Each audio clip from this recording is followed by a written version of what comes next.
आप देख रहे हैं न्यूज स्केल लाइव और ये है हमारा विशेष कार्यक्रम प्रसंगवश। देश की राजनीति में बढ़ता सियासी तापमान, महंगाई पर मचा घमासान, राहुल गांधी के बयान से क्यों बढ़ी मुश्किलें, क्या पेट्रोल डीजल की कीमतों का ये सिर्फ ट्रेलर है? योगी आदित्यनाथ आखिर क्यों पहुंचे मुलायम सिंह यादव के आवास? कौन से प्रदेश के डिप्टी सीएम बाल बाल बचे? अयोध्या में आस्था का आलोक। और अयोध्या में क्यों होने जा रहा है भव्य आयोजन, जहां रामलला का होगा विशेष श्रृंगार, 56 भोग लगेगा और सरयू तट पर जगमगाएंगे 5051 दीपक। इन सभी बड़े मुद्दों पर होगा गहन विश्लेषण और सीधी चर्चा। देखिए न्यूज के लाइव के खास कार्यक्रम प्रसंगवश, जहां वरिष्ठ पत्रकार रमेश शर्मा करेंगे हर खबर का बेबाक विश्लेषण। जुड़े रहिए न्यूज के लाइव के साथ, भरोसे की पहचान। नमस्कार, प्रसंगवश में आप सभी का स्वागत है। प्रसंगवश में आज बात करेंगे मिली जुली बातों।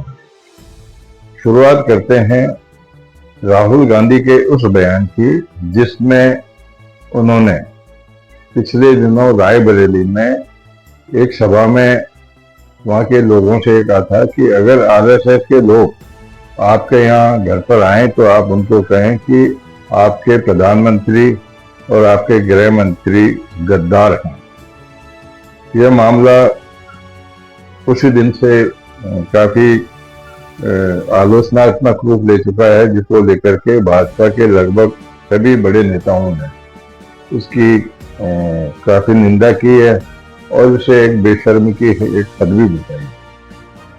समझाया जा रहा था कि इसी को लेकर के और अब कोई भाजपा कार्यकर्ता राहुल गांधी के खिलाफ मानहानि का दावा भी कर सकते हैं। तो ऐसा ही हुआ।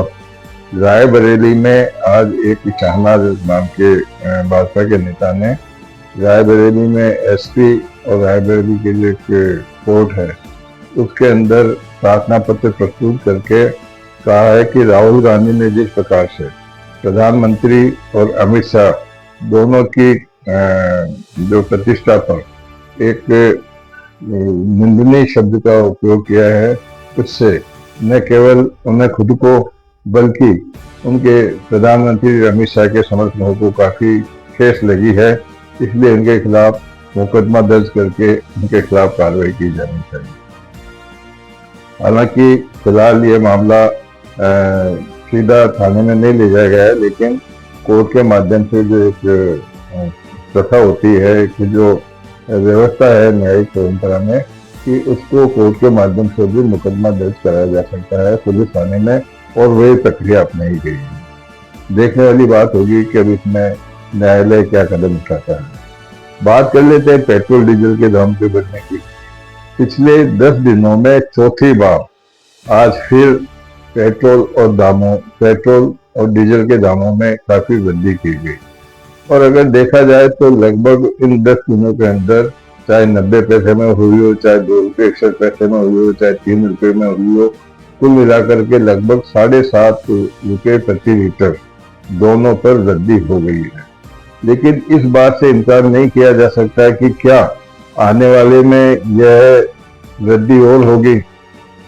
ईरान और अमेरिका के बीच में जब से युद्ध चला है, जब से लेकर के ईंधन की कमी महसूस की जा रही थी, और सबसे बड़ी बात है कि आज हमारा रुपया भी अब ये जो ईंधन का मतलब 80 से 90% हम ईंधन बाहर से निर्यात करते हैं, और निर्यात का जो भुगतान होता है वो डॉलर में किया जाता है। महंगाई का असर इसलिए भी पड़ रहा है कि इसको लेकर के बेसिकली जो हमारे डॉलर के प्रति जो रुपए की वैल्यू है वो गिरी है, उसको लेकर के भी ये वृद्धि का कारण माना जा सकता है। बताया तो ये भी जाता है कि तेल कंपनियों ने पिछले युद्ध को जो 78 दिन हो गए, 78 दिनों में 1600 करोड़ रुपए का नुकसान भी उठाया। उसके बाद में उन्होंने दाम बढ़ाने चालू किए। ठीक है, जैसी व्यवस्था है इसको लेकर सरकार भी कुछ नहीं कर सकती, क्योंकि ईंधन हम बाहर से उस पर आश्रित है। लेकिन सवाल ये है कि क्या आने वाले समय में अगर स्थिरता नहीं रहती है, अमेरिका और ईरान के बीच में स्थिरता नहीं रहती है, तो क्या दाम बढ़ेंगे? इससे कोई इनकार नहीं कर सकता। लेकिन दूसरा प्रश्न ये भी है कि जब वापस सामान्य स्थिति हो जाएगी तो क्या इन पेट्रोल और डीजल के दाम घटाएगी सरकार? आज तक तो ऐसा नहीं हुआ है कि कभी भी जो भी मूल्य वृद्धि होती है तो उसमें कभी सामान्य स्थिति होने के बाद में महंगाई को कम करने के नाम पर उसको कम किया जाता हो, नहीं। लेकिन ये स्थिति अब होगी कि आम नागरिक जो वाहन चलाते हैं उनके सामने एक प्रश्न चिन्ह खड़ा हुआ है कि अब वो वाहन चलाना उनको कितना महंगा हो सकता है। ये देखने वाली बात है कि कब स्थिरता आएगी, क्या गवर्नमेंट उसमें पैसे घटाएगी, नहीं घटाएगी, या स्थिरता नहीं आती है तो आखिर में पेट्रोल और डीजल के दाम कहाँ तक पहुंच जाएंगे। बताया तो ये भी जाता है, जैसा मैंने पहले भी कहा था आपसे, कि भारत के जो निकटवर्ती देश है जिसमें श्रीलंका है, बांग्लादेश है, नेपाल है, वहाँ तो मतलब 40 से 50% तक दाम बढ़े हैं, लेकिन हिंदुस्तान में फिलहाल इतने दाम नहीं बढ़े। ये एक राहत भरी की खबर है। ये दोनों बात करने के बाद में बात कर लेते हैं अयोध्या में। अयोध्या में जो राम मंदिर की प्रथम तल पर जो स्थापना हुई थी, वो उसका कल गंगा दशमी के दिन उसकी वर्षगांठ है। वर्षगांठ के ऊपर वहाँ उत्साह का माहौल बना हुआ है, जहाँ मुख्यमंत्री